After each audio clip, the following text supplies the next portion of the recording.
This week, it's time for the Player Attack Christmas Gift Guide. We've collected some of the most interesting and unusual gifts for gamers.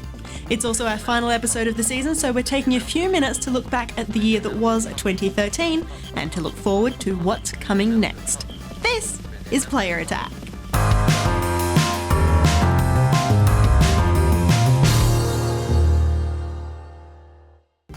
In the news this week, what might have been the first known case of a game being cancelled after it was released. Ashes Cricket 2013 was released on Friday, November 22nd, but was pulled from sale just a few days later. Not long after that, publisher 505 Games confirmed it was never coming back. The official reason was negative consumer feedback, which doesn't really begin to describe the gamer backlash. Despite launching 5 months later than planned, Ashes Cricket 2013 just didn't seem finished. The game was heavily criticised for its poor control system, outdated graphics and dismal character animations, as well as an apparent lack of understanding of the game of cricket. Throwing Aussie developer Trickstar quite firmly under the bus, publisher 505 explained in a statement that its main priority now is to protect the Ashes name and that of the ECB and Cricket Australia. It is offering a full refund to anyone who bought the game. If you still want a video game cricket fix, keep an eye on Don Bradman Cricket 14. We don't have a release date for this one yet, but it is headed to PS3, Xbox 360 and PC from Australian studio Big Ant. And in a cheeky aside, we're told the Don is set to save the Ashes. In other news, we're looking to the future and what games we'll be able to play in 2014. Insomniac Games has confirmed that Xbox One exclusive Sunset Overdrive is headed our way sometime next year, but it hasn't gotten any more specific. A similarly vague timeline has been applied to the next LEGO release. LEGO The Hobbit is the inevitable tie-in to this year's holiday movie from Peter Jackson, The Hobbit: The Desolation of Smaug. The game promises to draw inspiration from both the movie and its predecessor, The Hobbit: An Unexpected Journey, giving gamers the opportunity to play as all 12 members of the Dwarf Troop, plus Bilbo Baggins, Thorin Oakenshield and Gandalf Grey. Like most LEGO releases, LEGO The Hobbit is most definitely not a platform exclusive. It's headed to PS3, PS4, Xbox One, Xbox 360, Vita, Wii U, PC, Mac, and 3DS. The Hobbit: The Desolation of Smaug hits cinemas around the world from December 13. In other news, Yahtzee Croshaw, the man behind Zero Punctuation, has announced that he is returning to his roots and developing a new game. The Consuming Shadow has been in the works since this time last year, inspired heavily by FTL, Faster Than Light. Unlike his earlier games, this one is not a point-and-click adventure, with Yahtzee instead turning to the roguelike genre for his Lovecraftian survival horror piece. The Consuming Shadow is currently in beta, and you can grab the game right now from Player Attack. Sticking with indie games for the moment, and a plush toy based on a character from Don't Starve has been fully funded on Kickstarter in less than 2 hours. The toy, a real-world version of in-game character Chester, took around 90 minutes to raise more than $15,000 and just a few hours to reach $50,000. If you want one, the Kickstarter project is accepting pledges up until December 27, and as it has been fully funded, you are guaranteed to get your very own fuzzy garbage can on legs. We're still hearing heaps of video gaming movie news. This week, the Warcraft film was delayed until March 11, 2016. Now, sure, that is a long way off, but it means the fantasy epic will not have to share the cinemas with the juggernaut that is Star Wars Episode 7, which recently adjusted its release date to be exactly the same day planned for Warcraft. The Last of Us won a bucket load of prizes for its remarkable storytelling when it was released on PS3 earlier this year, so it's a bit of a no-brainer that it might just pop up somewhere else. While we haven't been told anything specific, gamers weren't particularly shocked when Sony Pictures registered domains thelastofusmovie.com and thelastofusmovie.net earlier this week. It could just be a precaution against squatters, but fans of Ellie and Joel are keeping their fingers crossed. While news like that makes gamers happy, other publishers are doing things that make us a little more frustrated. This week, Angry Birds publisher Rovio, who released their first kart racing game, Angry Birds Go. It seems that someone at Rovio didn't quite grasp the micro part of microtransactions in this free-to-play game. Now, sure, you can pick up bits and pieces, little car upgrades and nifty gadgets for pocket change, but if you want the real deal, the Big Bang Special Edition car will set you back more than $100 in real-world money. And if you want to unlock all of the available content, you'll need to head out and buy related Hasbro-branded toys too. And finally this week, a couple of bits of Rockstar news. The publisher is shaping up for one final big release this year, bringing Grand Theft Auto San Andreas, the biggest GTA of the PS2 era, right to your pocket. It's time to head back to the early 90s with CJ in a mobile adaptation of the best-selling open-world release. The game's been polished up, control scheme revamped, and a new checkpoint system is in place. We don't know just when it'll hit, but keep an eye out during December. The bigger news from the Grand Theft Auto publisher is direct from the courtroom. It's being reported that actress Lindsay Lohan is suing Rockstar Games over claims the company used her image without permission. Lohan's lawyers are reportedly asking for some serious cash and claiming Lindsay appears in several missions throughout this year's blockbuster release. In one, the player must escort a selfish celebrity to her home in order to avoid the paparazzi. In another, the gamer is asked to take photographs of a red-headed actress in compromising positions inside the Los Santos version of the Chateau Marmont, Lohan's hangout of choice. We're not really sure quite why she's lawyering up over characters who are so outright unlikable, but hey, that's showbiz. To keep up to date with the latest gaming news, head to playerattack.com, but for now, stick around, we've got plenty more still to come. Roll out.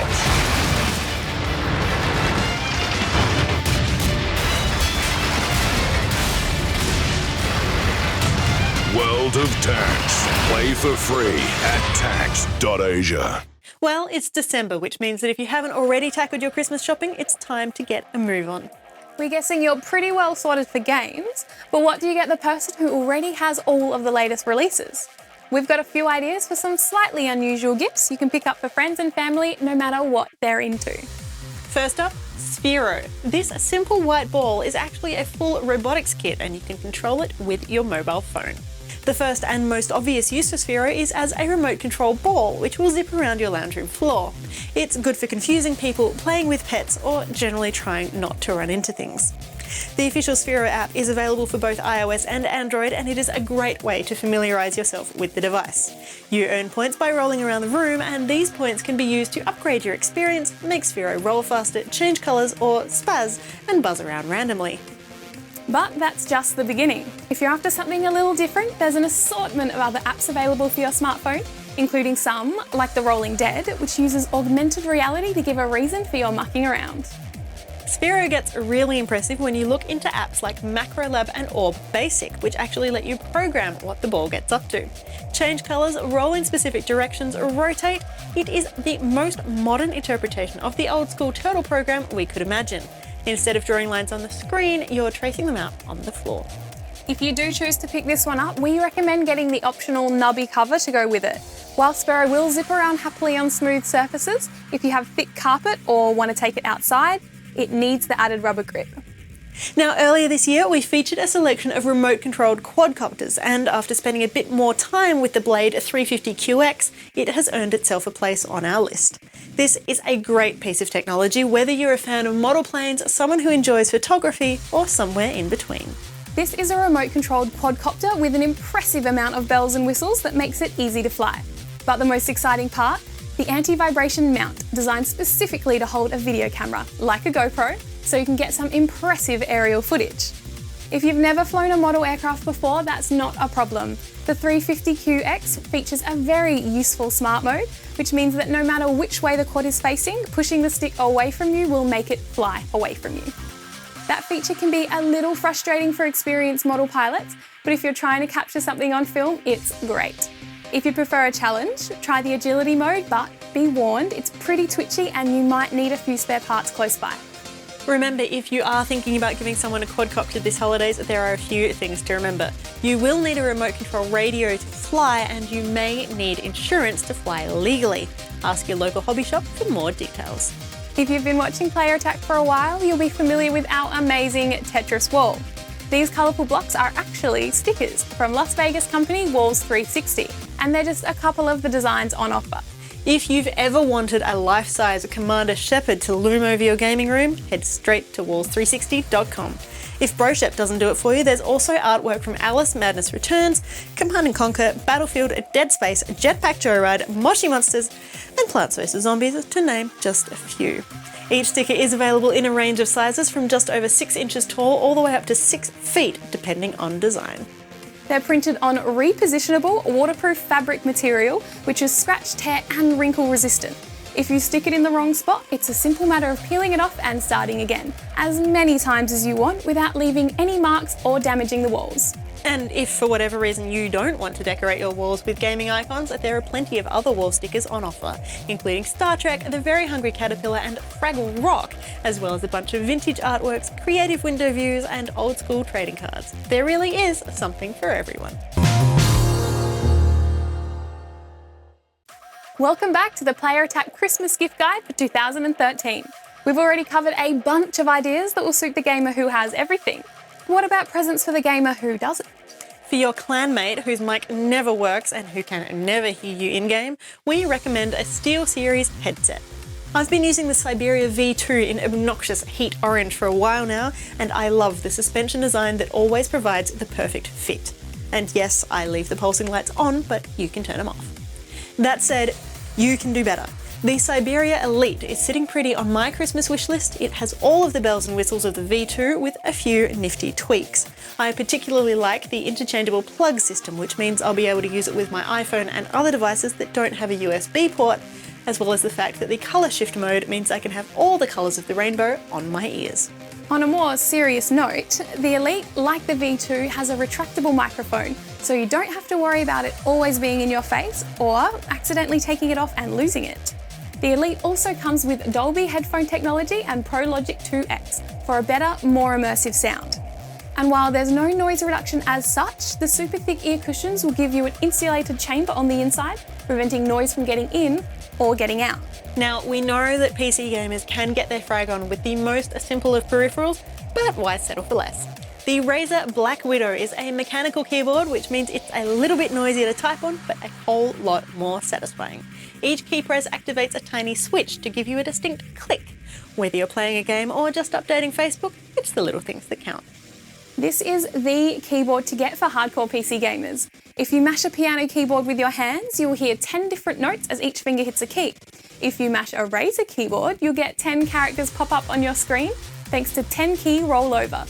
To type even faster, set up macros with on-the-fly recording and fully programmable keys. Again, lighting is important. The Ultimate Black Widow editions feature green backlighting on all keys. If it's too bright, turn it down or even off, but you'll never have to feel around to find the right keys in the dark. Set up unlimited customizable profiles if you don't like lights when you're browsing the web but love them when you're gaming, and take full control of the device with Razer Synapse 2.0 software. The Black Widow is available in a variety of different builds and a variety of different volumes. The Ultimate Black Widow is pretty loud.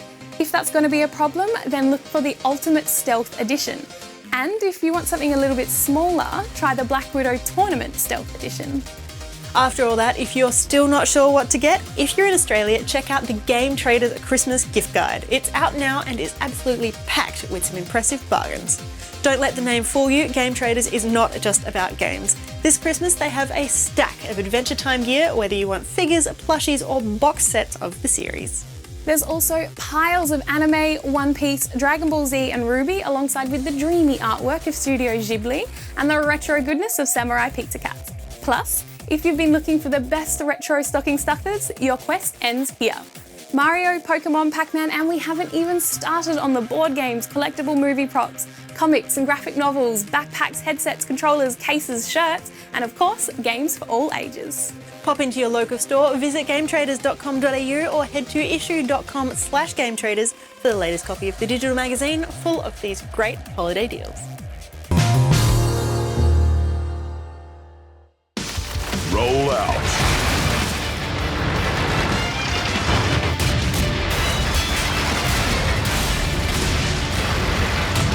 World of Tax. Play for free at tax.asia. 2013 was a big year for gaming. We've had the year of sequels before, the year of first-person shooters, but my friends, 2013 was the year of Luigi. Despite a strong launch which saw the Wii U the most powerful gaming console on the market for nearly a year, Nintendo's hardware fortune simply failed as fans didn't pick up the new console. Gamers are still confused about what the Wii U actually is, and the sales have all but dried up.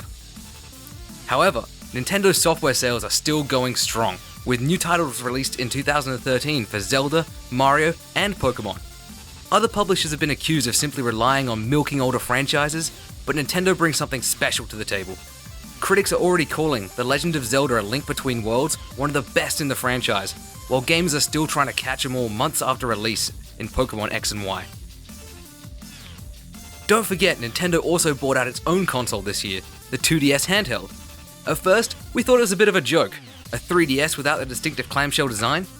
But as gamers started to pick up the new console, one by one, they were convinced. For younger gamers particularly, or handheld fans who simply wanted a more ergonomic gaming solution, the 2DS was perfect.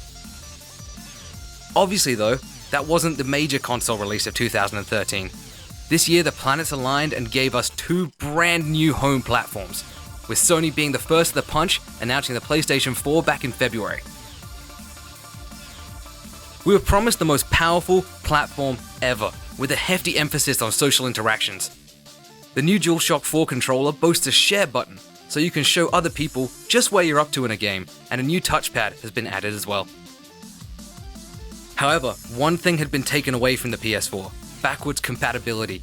If you want to play your old PS3 games, you'll just have to keep your old console plugged in. Backwards compatibility wasn't something that Microsoft seemed terribly fond of either when it announced the Xbox One back in May. While Sony narrowed its focus off the PlayStation 4 to concentrate on games, Microsoft widened its scope, making the Xbox One a complete home entertainment package. Gamers are able to watch television, listen to music, and browse the internet, all at the same time as playing games. We got an all-new Kinect 2.0 with an upgraded camera and improved voice controls, even though they didn't launch in all territories on day one. Xbox fans also have the ability to record and save highlights from their games, which they can later share online. Fanboy allegiances were tested when both parties threw their hats in the ring. Sony gloated over Microsoft's restrictive used game policies before Microsoft did a complete 180 and enabled free sharing. With both platforms launching across 3 weeks in November, the obvious winner of the console war is the gamer, treated to two brand new consoles just in time for Christmas. However, there's a catch. The launch lineups for both consoles have been whittled down to skeletons by day one, something Sony had preempted with the announcement of the launch window titles, arriving as late as March 2014. Really though, if you've got an Xbox 360, a PS3, or a decent gaming PC, you were treated to some of the best games in 2013. We got off to a bit of a rocky start with the release of Alien Colonial Marines back in February, but it might have been the case of getting the worst out the way first. Later that month, we were treated to Crysis 3, with March bringing Tomb Raider, StarCraft 2 Heart of the Swarm, Luigi's Mansion Dark Moon, and the fantastic Bioshock Infinite, as well as the amazing misstep that was the launch of SimCity. While EA and Maxis worked to tidy up the mess, we set up our own townships in Animal Crossing New Leaf, and explored the Mortal Kombat DC Comics mashup of Injustice Gods Among Us. The 80s were big in both Far Cry 3 Blood Dragon and the PlayStation re-release of Hotline Miami. And the shuffling infected undead popped up yet again, both in State of Decay and The Last of Us, which really pushed the boundaries of in-game storytelling. The second half of the year brought a few surprises with it.